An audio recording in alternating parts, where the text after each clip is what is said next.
So obviously we jump in here. This is an entrepreneurial podcast, and I always have such cool people on here and things like that. I noticed that you were in the steel business before. Yeah. That was like the main thing that you did. Is that a family run business? Did you start that off yourself? Yeah. So my dad was in the steel business. He worked as a salesman for steel companies. He ended up starting his own business. It's called Mercer Metals. Um, and when I got out of college, he had been trying to sell the company for a while. I went to work for him out of college. I worked there about 6 months, and I was like, I'm never going to get rich working for you. So I left. Um, I started actually a rehearsal. I actually ended up buying a rehearsal studio at that time. Came back to work for my dad at some point and tried to buy the company because I knew he was trying to sell it. And when I bought it from my dad, he had it was like him and one employee. It wasn't like a really huge operation.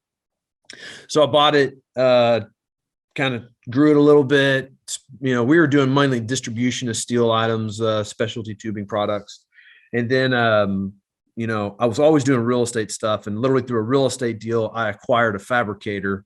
And that's when I ruined my life and blew up. And so I bought this other fabricator. It was great. It was cool, man. I was doing some of the coolest projects in the world. I was doing ballistic armor upfit kits for every single vehicle going into the military. Man, I was really good at ground combat vehicle fabrication and then high speed conveyor systems for like Amazon buildings and stuff like that. I did a lot of work with Siemens.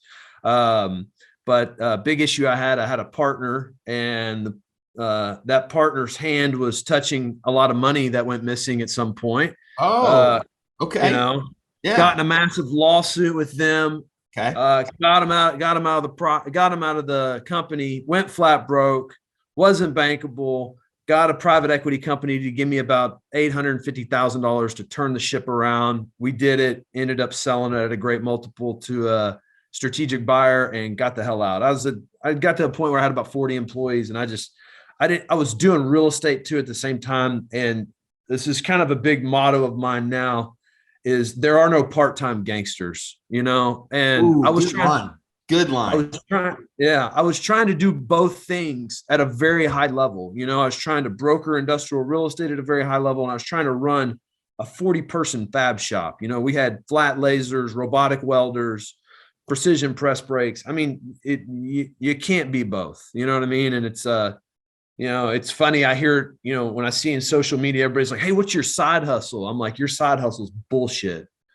That's all it is. I mean, it's like, dude, there are no part-time gangsters. And so now with the private equity company I run, like that's our first core value. There are no part-time gangsters. So that's kind of our tagline.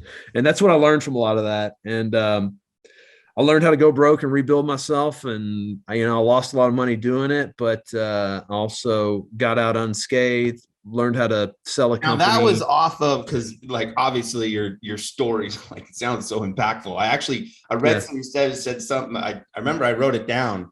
And I was like, talk about a jump here. Something was written on here. Let's make I get it right. July of 2014, with an acquisition of the first commercial investment real estate or investment property. Since then, he has managed over 210,000 square feet with the Trinity. And I was like, wow, there's like a huge shift there. You had like a takeoff period, right? Well, I started back when I was about 24, I started managing industrial buildings. I was managing about a 250,000 foot portfolio. So I was like running like 3 jobs at one time, right?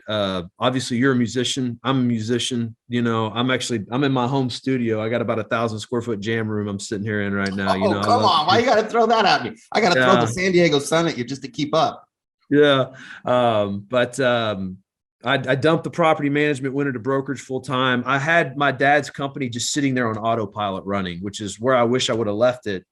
That's where I was kind of trying to pull the story back. So basically, just to kind of clear the story, it was basically you still had your dad's business was kind of going there. You acquired a building which had fabrication, and then you said, "Look, I can take advantage of this opportunity."